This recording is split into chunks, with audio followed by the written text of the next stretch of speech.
Welcome back, guys. This is a space where we talk about all things human. My name is Shadia, and today we're going to be reacting to Shinedown, a symptom of being human. You guys have mentioned Shinedown a few times here or there. You have encouraged a few songs by them, and naturally, I gravitated towards this one because of the title. If you are new here, my whole deal here is that healing starts with being human, and I end all of my videos with saying, stay human.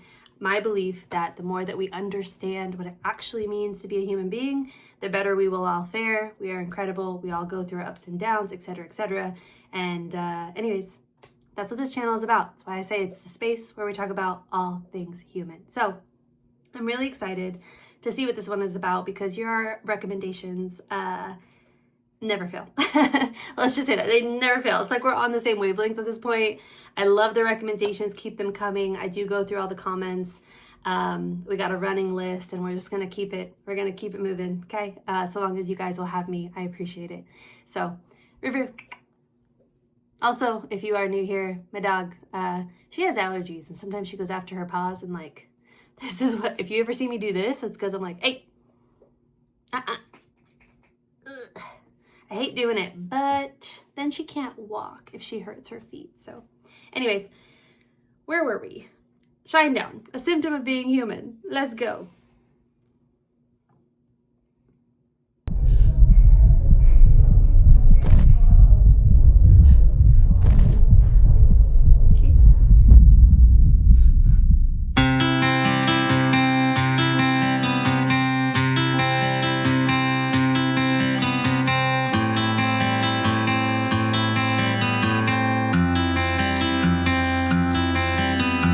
I can still remember me and Miss November rain, beautiful and strange,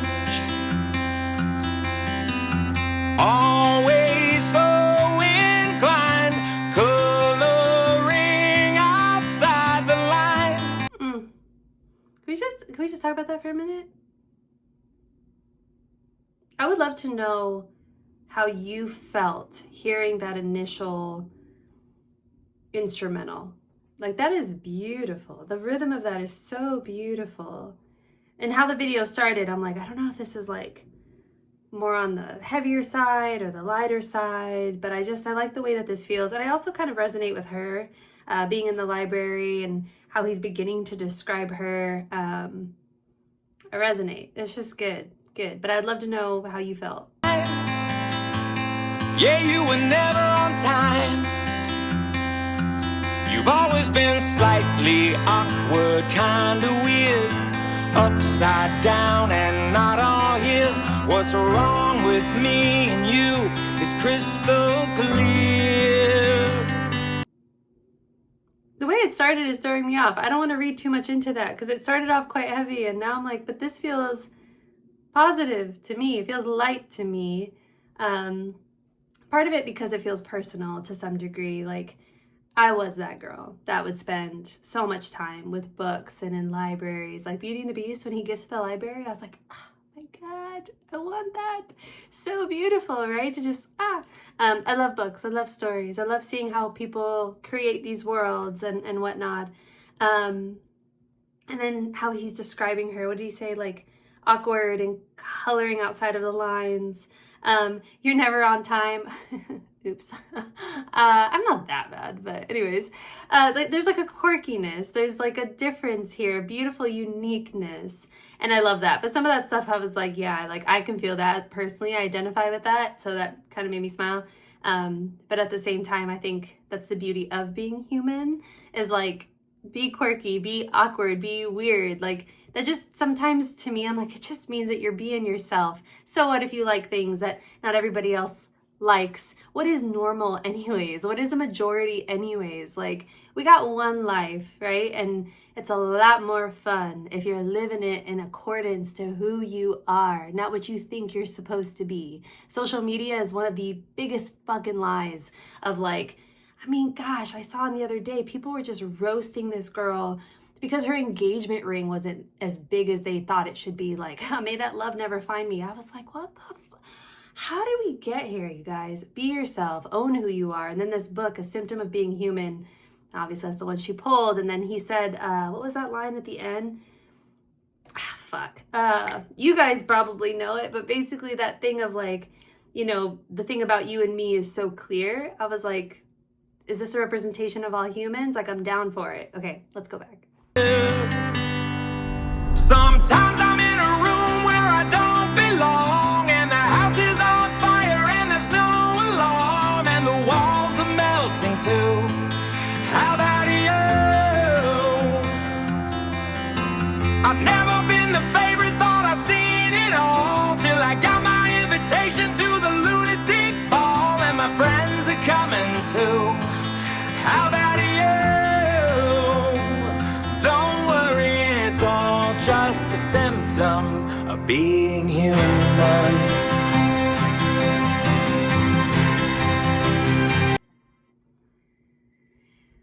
Now, this is just my interpretation of it, right? You can all have your own opinions. We can disagree. This feels comforting to me because I can resonate with the entirety of this so far. The room that she is in, I think a lot of people understand what it is like to feel lonely in a crowded room. They feel more lonely in a crowded room than they do in an empty one. And that can be for many reasons, whether we feel like we're putting on a mask, right? It's just a facade because I can't share my world. They won't understand my world. Maybe I just don't want to share my world. Maybe I just don't connect with this world, at least this community, right? There are people for me, but just in this space. Anyways, there's lots and lots and lots of different reasons for as to why that can be. But I understand it. And I think what makes me smile in this is his words, like, how about you? Like, it almost feels like da-na-na-na-na, like I've been there and like, or you've been there and da-da-da, but like, how about you? Almost like, I bet you have too. A symptom of being human, right? Our lives lived. We are a lot more alike than we will ever be different. How many times have I said that in these videos? That's what this feels like to me, hearing it. And then the line of, what is it, the loony ball or the lunatic ball or whatever? And like, my friends are coming too, because it's just a symptom of being human. My oh my, it is incredible how much somebody opens up when they realize that they are just being human. They're not diseased, they are not flawed, they are not broken, they are not some sickness that needs to be picked and pried and probed and broken parts like a robot to be replaced and minimized. They are just a human experiencing symptoms of being human and living a human life, because your brain is designed to keep you safe and to keep you alive. And that is where we all are, right? Is there always a rare bucket of very extreme things, extreme cases, and certain things that the medical world needs to get involved and blah, blah? Of course. There's always rare buckets in everything in life. But may we never lose sight of how much of this is a symptom of being human. I already love this.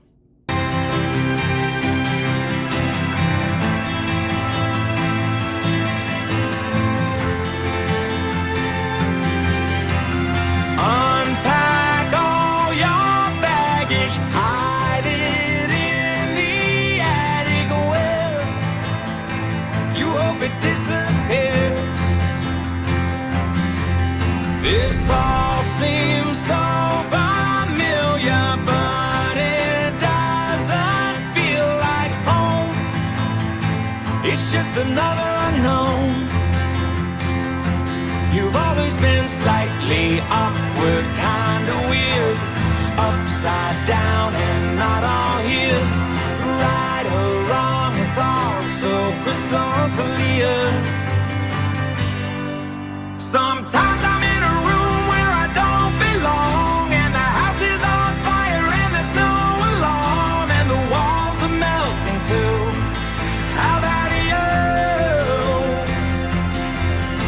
I've never been the favorite, thought I've seen it all, till I got my invitation to the lunatic ball, and my friends are coming too. How about you? Don't worry, it's all just. I love how this was shot. The book how it's like her experiences, right? So she's reading this book, The Symptom of Being Human, and it's like, I don't know what it said exactly, but you know, you're feeling this or you're going through this and blah, blah, blah. And it's like this normalization of a human life, right? You're not loony, you're not crazy, all these kind of things. I've mentioned before that one of my professors was like, labels are for jars, not people. He was a wonderful man, and it stuck with me forever, because especially when you work in certain places of mental health, right? There's so much paperwork and this and the diagnoses and the labels and the this and the and they just are always talking in clinical language, and I'm like, there's a human behind all of this. Let's not lose sight of that, because what is it? More often than not, it's symptoms of being human. So good. I love the wording of that. But anyways, the book, it just made me think too of how comforted people feel, right? When they realize that they're not this like ridiculous member of society. Like, you feel this too? You've gone through this as well? It's not just me? No one will understand? Wait, you understand? Like, it's just so profound. And I'll share this with you guys, because some of you might get a kick out of this. I had this professor in college, early, I was bachelor's, and it was a psychology class, can't tell you which one, don't remember. But she was so rad, okay? Everyone thought she was weird as shit and kind of loony and whatever. And I thought she was fucking awesome, because I was like, she's just so unapologetically herself, and she has lived such a life. Oh my goodness. Like, the things that she's done in terms of her research and whatever. And as time progressed, people were like, oh, actually, she is kind of cool and blah, blah, blah. I was like, ugh. But this is what I mean by being in a room where you kind of feel alone. Like, I resonate with that, because I saw her so differently. And anyways, she's very intelligent. She's very, very wonderful. Okay, but so two things, because they've been with me my entire life, and you guys may get a kick out of it. The first one is that she told us a story when she was working in a hospital, and she had to be a part of the mental health delivery team of whoever was delivering, like doctors and stuff, that there was like a death, or there was this diagnosis that was going to lead to death, like really morbid stuff. But she was part of the mental health team to help the families or the people involved and whatever. I can't imagine how difficult that must have been. And I remember they told me this too. I don't know what school is like now, but you know, therapists, psychologists, whoever, she's a psychologist, you're not supposed to show any emotion. You're supposed to just be very like professional and to the point, whatever, and you're not really supposed to cry. That was frowned upon. Now, do you take away from someone else's pain? No. Like, if you're hysterical and you're on your knees and stuff, like, don't do that. That's not good. But just a genuine, like, human response to someone's pain where you kind of tear up a little bit and you're like, I hear you, I'm with you. Like, to me, that's appropriate because they're human, right? I think it's to each their own. That's my interpretation. Being really, you know, cold and direct and professional and stuff like that, and then also saying that you're here to help them and blah, blah. A lot of people turn away from that because they're just like, whatever. So anyways, she went to go talk to this family, and I forget the story exactly, but it was pretty horrific. I can't even imagine what that was like. And she had tears. Again, not hysterical, not nothing, just an appropriate level of just tears. And the family really connected with her. They felt safe with her. She helped them, blah, blah, blah. However, she was scolded in front of her clinical team for having tears. Real bad. She's like, I never forgot it. And I made a promise to myself in that moment that I would never become cold, clinically cold, that I stop showing particular emotions with humans when they're going through human events, because that's why I do this job, right? And agree to disagree. And I was like, yep, that's why I like her. I knew I liked her, right? So that's one thing. I'll let you guys do whatever you want to do with that. Again, interpretations, you could disagree, and that's fine. But the other thing too is that she did a study, I think it was in Africa of some sorts, but anyways, she went to go look at various tribes and how they dealt with mental health. I'm trying to go quickly for the sake of time. Sorry if you don't like this, skip all of it. And she said that she found in a lot of these tribes that if somebody had a mental illness, whether they were depressed or whatever, instead of isolating them from the group, right, almost like a weak link or whatever, they put them on like almost like a pedestal of some sorts, but they made sure that that was a member that was involved with everything. They made sure that they were included, they were welcomed, they were addressed, that they were never just kind of oh, you know, he's kind of weird or blah, blah, blah. Like that's what they would do. And these people fared so much better. They got better so much quicker and all this stuff. So I just thought that was so interesting because when you think about Western medicine and where psychology once was, right? Asylums and crazy institutions and off their rocker and blah, blah, blah. So the symptom of being human, okay, that's what this is coming back to, of just like, how about you and blah, blah, blah. The more that we normalize this idea of being human, how much better we can all fare. All just a symptom of being human.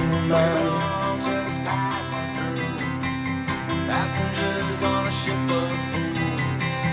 We're all just passing through, passengers on a ship of fools. Sometimes I'm in a room where I don't belong, and the house is on fire and there's no alarm, and the walls are melting too.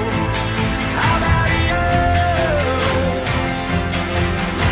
I've never been the favorite, thought I'd seen it all, till I got my invitation to the lunatic ball, and my friends are coming too, on a ship of fools. Don't worry, it's all just a symptom of being human.